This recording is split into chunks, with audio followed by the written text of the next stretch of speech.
Hey everyone, welcome to another edition of Educational Storytime Voyages. Today we're learning about the Wright Brothers, inventors whose ideas really took flight. This book is Getting to Know the World's Greatest Inventors and Scientists series. This book, The Wright Brothers, is written and illustrated by Mike Venezia.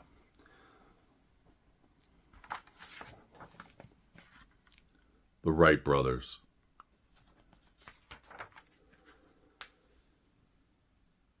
Wilbur and Orville Wright are famous for inventing and flying the world's first engine-powered aircraft.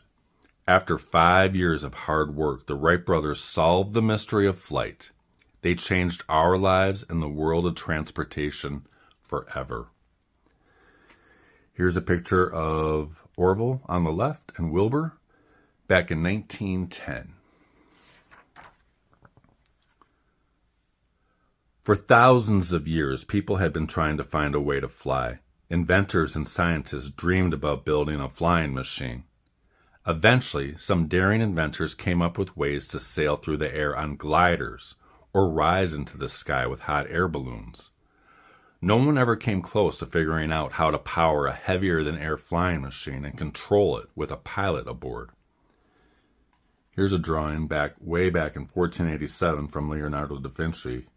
It shows plans for an early flying machine.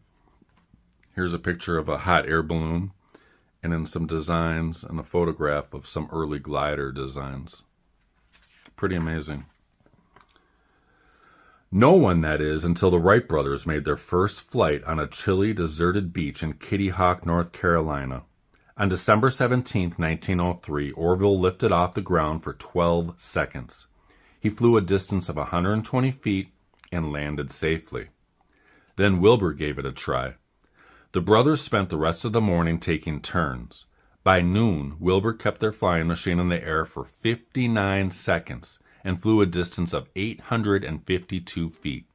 No one in the history of the world had ever flown in the air that long before. Here's a picture of the brothers on the Kitty Hawk Beach. Back in 1903, Orville's at the controls and Wilbur's watching.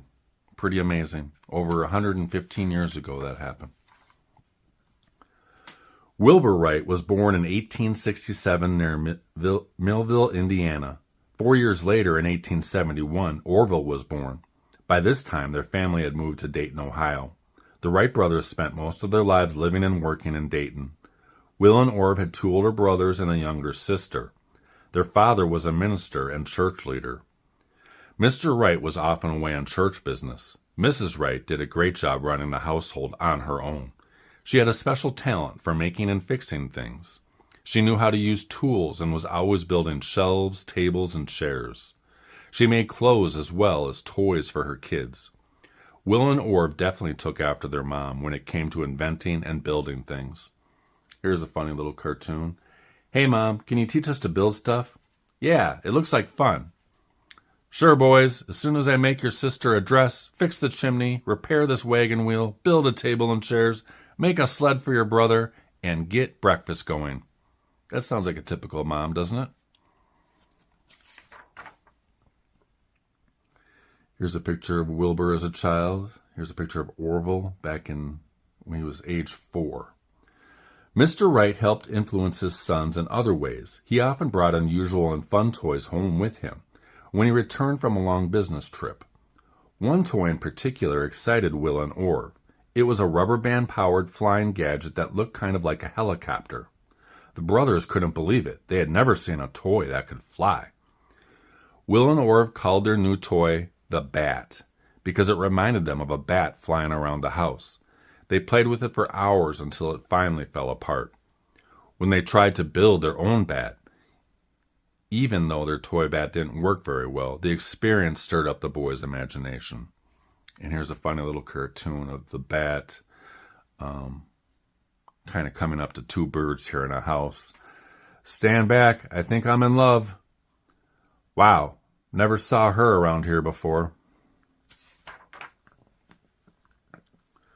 While growing up, the Wright brothers enjoyed making their own kites and other toys. They were always taking things apart, like old sewing machines, to see if they could put them back together correctly. The brothers wanted to know how everything worked. In 1889, Will and Orv went into the printing business together and published a local paper called the West Side News. After a few years, though, the Wright brothers began to lose interest in the printing business. They decided to try something completely new and different. In the 1890s, bicycling had become a popular craze in the United States. Will and Orv loved riding and repairing their own bikes.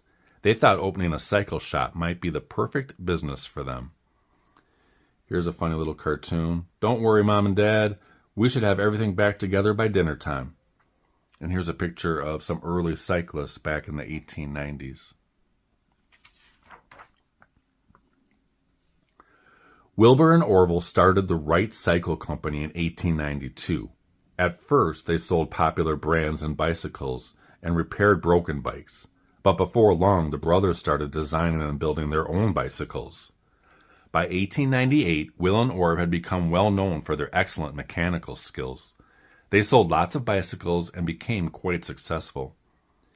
Here's a picture of Wilbur Wright working in the bicycle shop in 1897. Here's a picture of one of their bikes that they designed. And here's a picture of the Wright Cycle Company in Dayton, Ohio, their store. The Wright brothers had always been interested in anything mechanical. They were especially fascinated by anything having to do with flight. Will and Orv couldn't wait to read the latest magazine articles about what was going on in aviation at the time. One of their heroes was German inventor named Otto Lilienthal. Otto had been successful in building and flying gliders, but one day the brothers were shocked to learn that Lilienthal had been killed when his glider suddenly crashed into the ground. Both Will and Orv wondered what could have gone wrong. What had caused Lilienthal to lose control of the glider? This tragic event really sparked the brothers' desire to learn more about flight. Wilbur began to collect as much information as he could from the local library. He later wrote to the Smithsonian Institution requesting other reading materials on the subject of human flight. Here's a picture right here of Otto Lilienthal. And here's a picture of Otto Lilienthal getting ready to take off in one of his gliders in 1893. It does look extremely dangerous. A well-known flight enthusiast named Octave Chanute had spent years researching the history of flying and was willing to share his findings with the Wright brothers. The brothers did their own research, too, by closely observing birds in flight. Will and Orv discovered that birds tilted their wings to lean into turns and to move up and down in the air. The Wright brothers knew that gliders, like Lilienthal's, sailed through the air on wings that were rigid. They thought that if they could make a glider wing that was flexible, like a bird's wing, they could build a successful flying machine. The only problem was that they had no idea how to do it. Then, one day, Wilbur made an amazing discovery. While in the cycle shop, he absent-mindedly twisted a long, narrow cardboard inner tube box. He noticed that when he tilted one end of the box up, the other end tilted down. This was similar to the way birds work their wings. The Wright brothers called Wilbur's discovery wing warping. Here's a little cartoon. Let's see. Right side down, left side up, and you turn left? No. It's just the opposite. Right side down, left side up, and you turn right. Duh.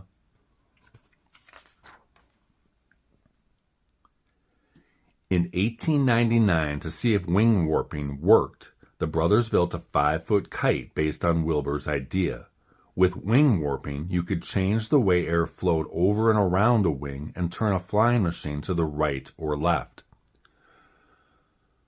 Wilbur tested the kite in a field outside of Dayton. He controlled the kite from the ground with strings attached to the wings. Will was able to move the kite up and down and turn it to the right and left. The brothers learned that wing warping was the key to solving the problem of control. This was a major step forward in the history of aviation. Here's a drawing of their kite that they built, and here's a picture in 1900s of them testing a glider that worked the same way as their 1899 kite. Pretty amazing stuff.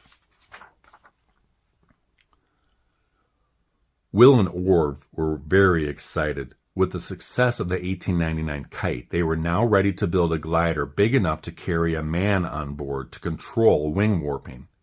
They got to work right away. The bicycle shop was the perfect place to build their glider. It had all the tools and machinery the brothers needed. Working with bicycles gave the Wright brothers an advantage over other flying pioneers.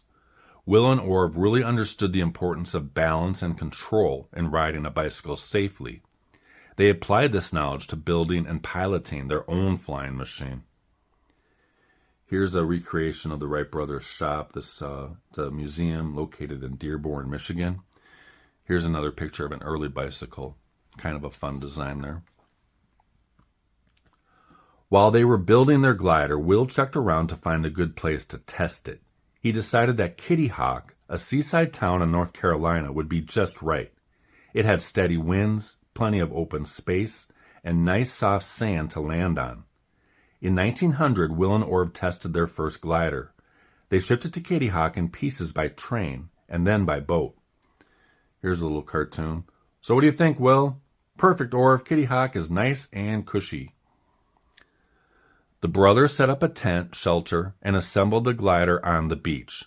At first, they flew it unmanned, as they had done with their 1899 kite. Later, Orville and a helpful Kitty Hawk resident launched the glider with Will aboard. Even though Will's flight ended quickly when he began to lose control, the brothers were happy with the result. Will and Orv headed back to Dayton, anxious to build an improved glider. Here's a picture of that first time. Orville on the far left. Here's their helper, and Wilbur piloting the glider on a test glider in 1902. The Wright brothers returned to Kitty Hawk 2 more times to test different gliders and to improve their flying skills. Will and Orv worked hard to adjust the wing shapes to help lift the glider more successfully.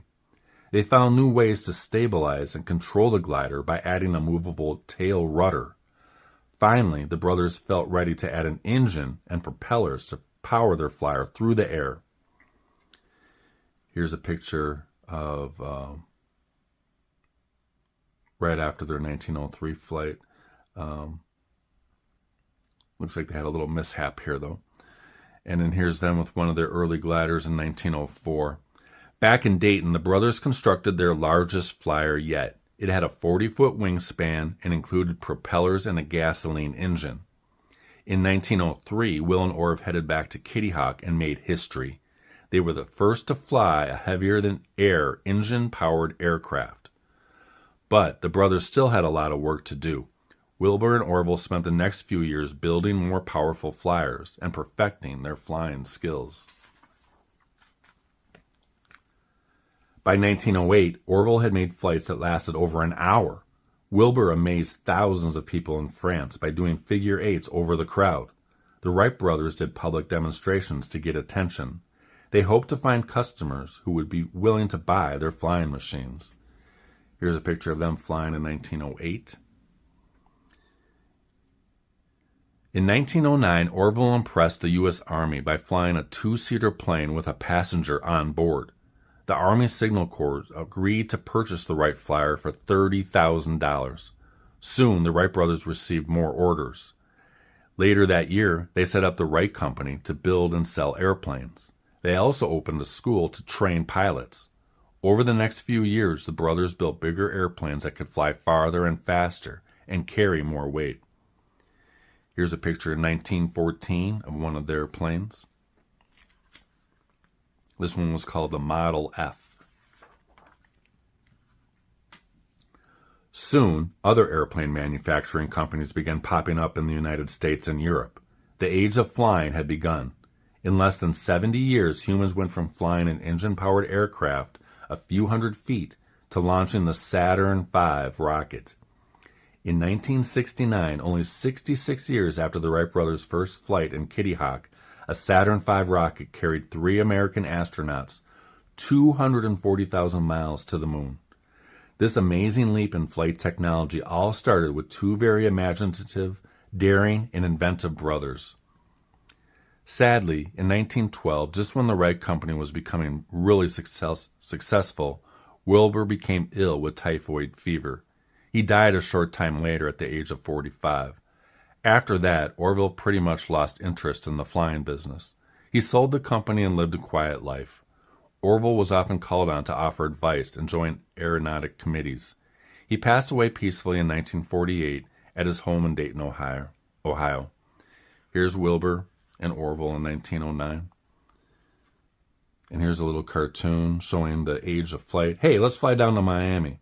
I think I'd rather walk.